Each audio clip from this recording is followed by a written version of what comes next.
foremost, we need to, if we're going to be able to give our gifted response to God, we need to understand what our calling is. In verse 1, it says for us to walk worthy of our calling.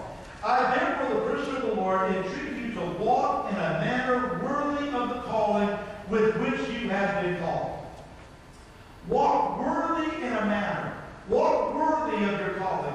Make sure that you're walking in a way that's right. Now, the word there, calling, the real word in the Greek means to be invited to something.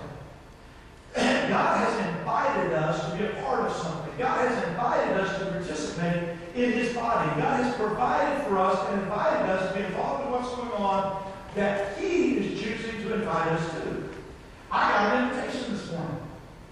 I walked into the sanctuary this morning and there were some kids waiting there to give me an invitation.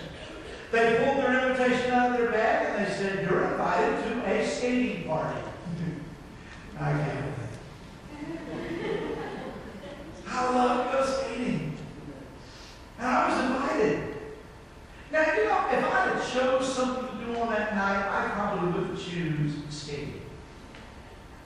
I think there's some other things that I would rather do that night than eat my party. It's somebody else's party. And if somebody else wants to go roller skating, I look around and you'll know who invited me. You'll know who invited me. I think that's wonderful. But it's their party. They get to choose what they're doing at their party. So if I want to be a part of the party, I'm going to have to put on roller skates.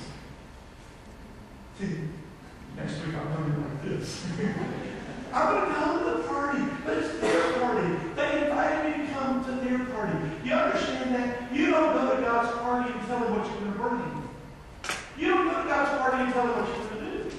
You have been invited to His party, and God's saying, "This is my party. This is my interaction. This is what I'm doing in the world, and I'm inviting you to that."